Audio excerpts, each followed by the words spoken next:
Hi everyone. This is the week 5 video. We are covering eye behaviors this week. Um, I do apologize. My notes are a little hard to read. I used my smaller notebook. I see that they're a little bit difficult, especially with that blue. Um, so I will not do that again. I do apologize for that. Um, just recording on this lovely snow day, even though non-instruction for undergrads is occurring right now. So I don't look dressed up or anything, so I do apologize for that as well, but we'll go ahead and get started. So you had um, one reading this week. It was Adams, Nelson, and Purring, and it's all about eye behaviors. So eyes are a predilection for processing information, right? We see eyes and we can tell what people are thinking. We can tell what people are feeling. Um, They give a lot of way about what we're going to communicate or what we truly want to communicate.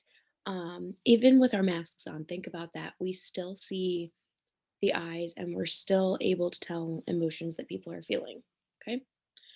So even babies smile and understand information without actually seeing eyes. So two dots in place of eyes, because when babies are first born, their vision's kind of blurry, work just the same for babies, but they understand that this is a person and it's human interaction and social interaction hours after birth. Eyes do more. Eyes do draw more attention than other areas of the face. So let's focus on some eyes, gazing behaviors and looking behaviors. So when we shift our eyes or avert our gaze, it's typically seen as a moderator for emotional distress, right? When we're upset, when we're angry, when we're sad, um, we don't typically tend to look at a person in the eyes or in the face. We shift our gaze away. Um, think about when, sorry, I had to itch my leg and my computer's on my lap. Think about when we are looking for a mate, a partner. We're out at the bar and having a good time. Um, we see somebody we like, right? We don't just stare at them for 5 minutes straight. That's really awkward. But what we might do is we might gaze and then avert. And even though it's not emotional distress, such as, being sad, being upset, it's still an emotional distress because you are at least somewhat physiologically aroused and we don't want to screw that up, right? So, shifting your gaze, averting your eyes can really uh, be a telling sign if you are emotionally distressed. Typically, when we look at other people, we focus on, sorry, we do focus on other people's eyes and face to distinguish emotion. But there's been several studies that show people with disorders such as autism, if they are on the spectrum, they're going to focus on non-features such as the mouth. So this is why this time, that this crazy world that we're living in right now is really hard, because people with autism who already have trouble communicating aren't focusing on other people's eyes. They're focusing on people's mouths and they can't see them. So that makes it really difficult to communicate. There are some gender differences as well. Well, I'll say sex differences, sorry.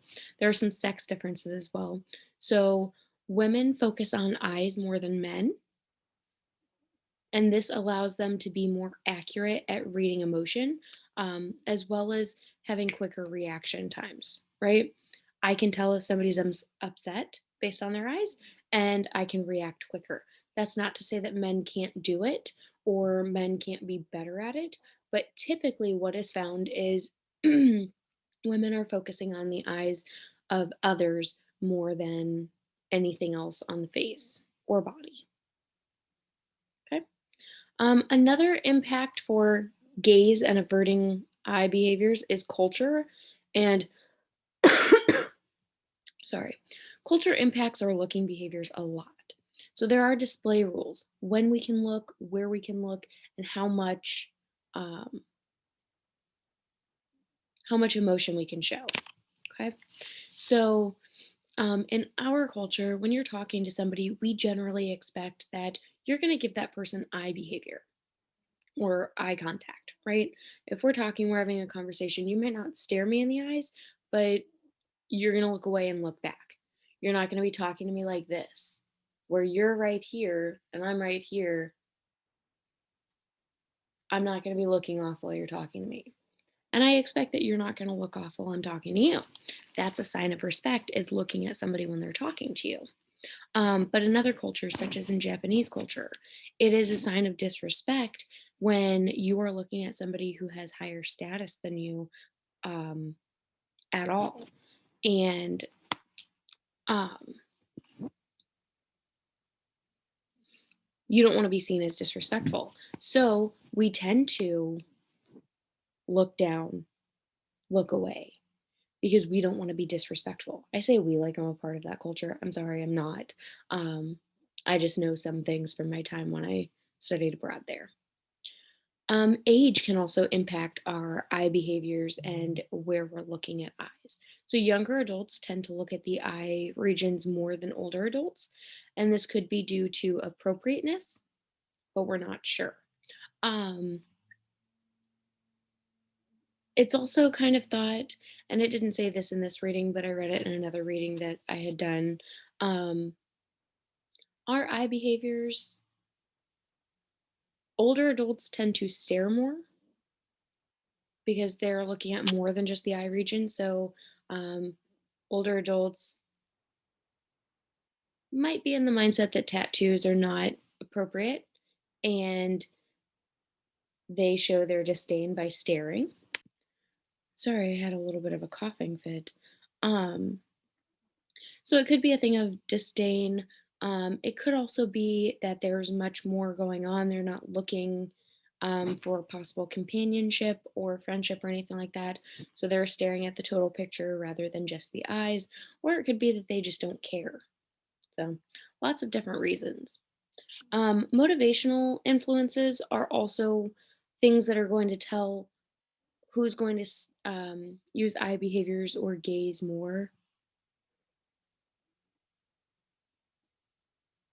Ooh, I thought I was going to sneeze.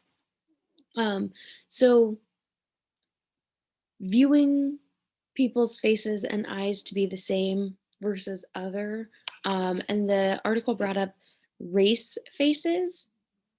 So when we look at a face, I mean, obviously, there are telling features besides the eyes that tell us they're of a different race than we are. Um, but the eyes can tell a lot about the race. And so it can also tell a lot about the person who is around the other race.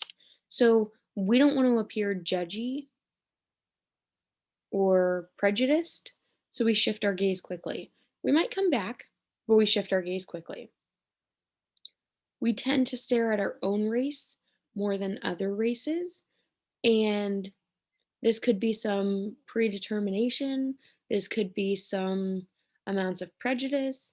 This could be some, I don't know. But we do tend to stare more at people with similarities than differences. And the eyes and the face really are telling signs about those. Um, so let's move forward to others' gaze on us. So I'm at the bottom paragraph of the second page of notes. Um, if others are looking at objects, close to us or far away, we tend to look at those objects too, instinctively. So if you're outside with somebody and they start looking at something, you're going to shift your gaze from that person to that object, whatever it is.